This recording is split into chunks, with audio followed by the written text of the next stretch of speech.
Praise the lord. ಕರ್ತನ ನಾಮಕ್ಕೆ ಸ್ತೋತ್ರ ಉಂಟಾಗಲಿ. ಕರ್ತನು ಒಳ್ಳೆಯವನಾಗಿದ್ದಾನೆ ಪ್ರಿಯರೇ. ಹೌದು, ಶಿಲುಬೆಯ ಮರಣ ಏತಕ್ಕೆ, ಯಾಕೆ ಶಿಲುಬೆಗೆ ಯೇಸು ಕ್ರಿಸ್ತನು ಹೋಗಬೇಕಾಯಿತು, ಶಿಲುಬೆಗೆ ಹೋಗೋದ್ರ ಮೂಲಕವಾಗಿ ನನಗೇನು ಆಶೀರ್ವಾದ ಎಂಬಂಥ ಸಂಗತಿಯನ್ನು ಇವತ್ತು ಕ್ಲುಪ್ತವಾಗಿ ನಾವು ಧ್ಯಾನಿಸಲಿಕ್ಕಿದ್ದೇವೆ ಪ್ರಿಯರೇ. ಹೌದು, ಚರಿತ್ರೆಯನ್ನು ನಾವು ನೋಡುವಾಗ ಮಧ್ಯ ಏಷ್ಯಾ ಖಂಡದಲ್ಲಿ ಕಾಡು ಜನರಿದ್ದರು.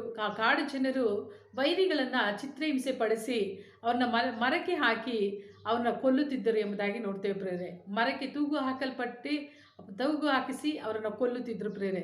ಇದನ್ನು ಅನುಸರಿಸಿದಂಥ, ಇದನ್ನು ನೋಡಿದಂಥ ರೋಮಾಯರು ಇದೇ ಒಂದು ಆಚರಣೆಯನ್ನು ಅವರು ಕೈಗೊಂಡರು ಎಂಬುದಾಗಿ ನೋಡ್ತೇವೆ. ಇಂಥ ಒಂದು ಕ್ರೂರವಾದಂಥ ಹಿಂಸೆಯನ್ನೇ ಅವರೇ ರೋಮ ಸರ್ಕಾರದವರು ಏನು ಮಾಡ್ತಿದ್ರು ಅಂದರೆ ವೈರಿಗಳಿಗೆ ಮತ್ತು ಜನರಿಗೆ ಕೊಡ್ತಾ ಇದ್ರು ಎಂಬುದಾಗಿ ನಾವು ನೋಡ್ತೇವೆ ಪ್ರೇರೆ. ಹೌದು, ಈ ರೋಮ್ ಸರ್ಕಾರ ಅನೇಕ ಜನರನ್ನು ಮರಕ್ಕೆ ತೂಗು ಹಾಕಿ ಅವರನ್ನು ಕೊಲ್ಲುತ್ತಿದ್ರು ಪ್ರೇರೆ. ಕೆಲವರ ಪ್ರಾಣ ಆರಂಭದಲ್ಲಿ ಅವರ ಪ್ರಾಣ ಹೊರಟು ಹೋಗ್ತಾ ಇತ್ತು. ಆದರೆ ಇನ್ನೂ ಕೆಲವರ ಪ್ರಾಣಗಳು 1-2 ದಿನ 3 ದಿನಗಳಾದ್ರೂ ಪ್ರಾಣ ಹೋಗ್ತಾ ಇರಲಿಲ್ಲ. ಆದರೆ ಇಂಥ ಒಂದು ಪರಿಸ್ಥಿತಿಯಲ್ಲಿ ಅವರು ಮರಕ್ಕೆ ತೂಗು ಹಾಕಲ್ಪಟ್ಟವರಾಗಿ ಅವರು ಇರುವಾಗ ಅಲ್ಲಿ ಕಾಡು ಮೃಗಗಳು ಏನು ಮಾಡ್ತಿತ್ತು ಅಂತಂದರೆ ಅವರನ್ನು ಎಳೆದು ಕೊಂದು ಹಾಕ್ತಿತ್ತು ಪ್ರೇರೆ. ಇಂಥ ಒಂದು ಕ್ರೂರವಾದಂಥ ಮರಣವನ್ನು ಯಹೂದ್ಯರು ಏನು ಹೇಳ್ತಿದ್ರು ಅಂತಂದರೆ ಮರಕ್ಕೆ ತೂಗು ಹಾಕಲ್ಪಟ್ಟಂಥವನು ಶಾಪಗ್ರಸ್ತನು ಎಂಬುದಾಗಿ ಅವರು ಎಣಿಸ್ತಿದ್ರು ಪ್ರೇರೆ. ಹೌದು, ಮರಕ್ಕೆ ತೂಗು ಹಾಕಲ್ಪಟ್ಟಂಥವರು ಶಾಪಗ್ರಸ್ತರು. ಯಾಕೆಂತಂದರೆ ದೇವರ ವಾಕ್ಯ ಹೇಳುತ್ತೆ, ಧರ್ಮೋಪದೇಶ ಕಾಂಡ 21ನೇ ಅಧ್ಯಾಯ 23ನೇ ವಚನ ಹೇಳುತ್ತೆ, ದೇವರ ಶಾಪ ಮರಕ್ಕೆ ತೂಗು ಹಾಕಲ್ಪಟ್ಟವನು ದೇವರ ಶಾಪವನ್ನು ಹೊಂದಿದವನಲ್ಲವೇ ಎಂಬುದಾಗಿ. ಹೌದು, ಯಾವ ವ್ಯಕ್ತಿ ಮರಕ್ಕೆ ತೂಗು ಹಾಕಲ್ಪಟ್ಟವನಾಗಿ ಇರ್ತಾನೋ ಅವನು ದೇವರ ಶಾಪವನ್ನು ಹೊಂದಿದವನು ಎಂಬುದಾಗಿ ವಾಕ್ಯದಲ್ಲಿ ಬರೆಯಲ್ಪಟ್ಟಿದೆ. ಆದರೆ ಕರ್ತನಾದ ಯೇಸು ಕ್ರಿಸ್ತನು ಅನೇಕ ವಿಧಗಳಲ್ಲಿ ಆತನು ಈ ಭೂಲೋಕದಲ್ಲಿ ಇರುವಾಗ ಅನೇಕ ವಿಧಗಳಲ್ಲಿ ಮರಣವನ್ನು ಸಂಧಿಸಿರಬಹುದು. ಅನೇಕ ವಿಧದಲ್ಲಿ ಆತನು ಮರಣವನ್ನು ಸಂಧಿಸಿರ್ಬೋದು. ಆದರೆ ಆತನು ಎಲ್ಲವನ್ನ ಬಿಟ್ಟು ಕ್ರೂಚಿಯ ಮರಣವನ್ನೇ ಯಾಕೆ ಆರಿಸಿಕೊಂಡನೋ ಎಂಬುದಾಗಿ ನೋಡುವಾಗ, ಕ್ರೂಚಿಯ ಮರಣ ಎನ್ನುವಂಥದ್ದು ಅದು ಯಾವ ವ್ಯಕ್ತಿ ಕ್ರೂಚಿಗೆ ಹಾಕಲ್ಪಡ್ತಾನೋ ಅವನೇನಾಗ್ತಾನೆ, ಶಾಪಗ್ರಸ್ತನೇ ಎಂಬುದಾಗಿ.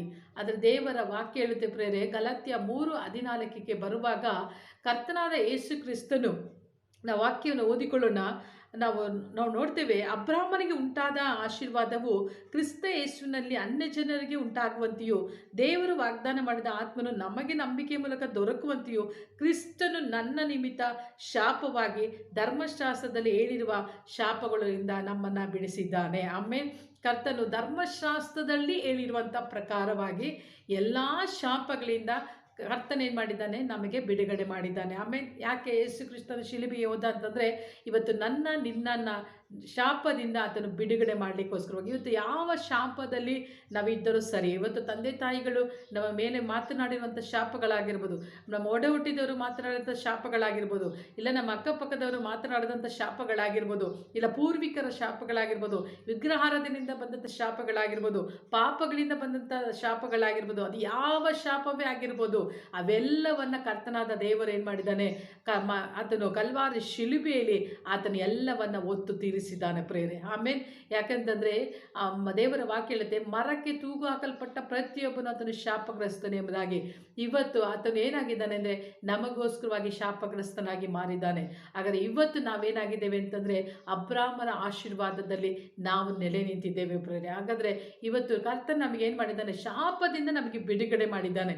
ಇವತ್ತು ನಾವು ಕ್ರೈಸ್ತರಾದಂಥ ನಾವು ಯಾವತ್ತಿಗೂ ಹೇಳಬಾರ್ದು ನಾವು ಶಾಪದಲ್ಲಿ ಇದ್ದೇವೆ, ನಮಗೆ ಶಾಪ ಆಳ್ವಿಕೆ ಮಾಡ್ತಾ ಇದೆ ಅಂತೇಳಿ. ಯಾವ ಶಾಪವನ್ನು ನಿಮ್ಮ ಮುಂದೆ ನಿಲ್ಲಲಿಕ್ಕೆ ಸಾಧ್ಯವಿಲ್ಲ. ಯಾಕೆಂತಂದರೆ ದೇವರ ವಾಕ್ಯ ಹೇಳ್ತೆ, ಯಾರು ನಿಮ್ಮನ್ನು ಶಪಿಸಲಿಕ್ಕೆ ಸಾಧ್ಯನೇ ಇಲ್ಲ.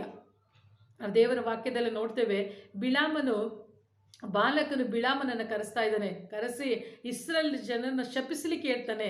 ಆದರೆ ಬಿಳಾಮನು ಹೇಳ್ತಾನೆ, ನಾನು ಹೇಗೆ ಶಪಿಸಲಿ, ದೇವರವರನ್ನು ಶಪಿಸಲಿಲ್ವಲ್ಲ ಎಂಬುದಾಗಿ. ಹೌದು ಪ್ರಿಯರೇ, ನಮ್ಮನ್ನು ಯಾರು ಶಪಿಸಲಿಕ್ಕೆ ಸಾಧ್ಯ ಇಲ್ಲ.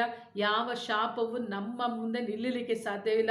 ದೇವರ ವಾಕ್ಯ ಹೇಳುತ್ತೆ, ನಿಮಿತ್ತವಲ್ಲದ ಶಾಪ ಎರಗಿ ನಿಲ್ಲದು ಎಂಬುದಾಗಿ. ಯಾವ ಶಾಪವು ನಿಮ್ಮ ಮುಂದೆ ನಿಲ್ಲಲಿಕ್ಕೆ ಸಾಧ್ಯವಿಲ್ಲ. ಯಾಕೆಂದರೆ ಧರ್ಮಶಾಸ್ತ್ರದಲ್ಲಿ ಹೇಳಲ್ಪಟ್ಟಿರುವಂಥ ಎಲ್ಲ ಒಂದು ಶಾಪಗಳಿಂದ ಕ್ರಿಸ್ತ ಯೇಸು ನಮಗೆ ಬಿಡುಗಡೆ ಮಾಡಿದ್ದಾನೆ. ಆಮೇನ್. ಇವತ್ತು ನಿಮ್ಮ ತಲೆಯ ಮೇಲೆ ಯಾವ ಪೂರ್ವಿಕರ ಶಾಪಗಳು ಇಲ್ಲ, ತಲೆಮಾರುಗಳ ಶಾಪಗಳಿಲ್ಲ. ನಿಮ್ಮ ಮೇಲೆ ಅಬ್ರಾಮನ ಆಶೀರ್ವಾದ ಮಾತ್ರವೇ ನೆಲೆ ನಿಂತಿದೆ. ಯಾಕೆಂದರೆ ನೀವು ಆಶೀರ್ವದಿಸಲ್ಪಟ್ಟಂಥ ಜನಾಂಗ, ನೀವು ದೇವರು ಆಶೀರ್ವದಿಸಲ್ಪಟ್ಟಂಥ ಜನಾಂಗ. ನಿಮ್ಮನ್ನು ಶಪಿಸಲಿಕ್ಕೆ ಯಾರಿಗೂ ಯೋಗ್ಯತೆ ಇಲ್ಲ. ಯಾರೂ ಸಹ ನಿಮ್ಮನ್ನು ಬಂದು ಶಪಿಸಲಿಕ್ಕೆ ಸಾಧ್ಯನೇ ಇಲ್ಲ ಪ್ರಿಯರೇ. ಯಾಕೆಂತಂದರೆ ನೀವು ಆಶೀರ್ವದಿಸಲ್ಪಟ್ಟವರು. ನಿಮ್ಮ ತಲೆ ಆಶೀರ್ವದಿಸಲ್ಪಟ್ಟಂಥ ತಲೆಯಾಗಿದೆ. ಆಶೀರ್ವಾದವು ನೆಲೆಗೊಳ್ಳುವಂಥ ತಲೆಯಾಗಿದೆ. ಕರ್ತನು ತಾನೇ ನಿಮ್ಮನ್ನು ಆಶೀರ್ವಾದ ಮಾಡಲಿ. ಆಮೇನ್.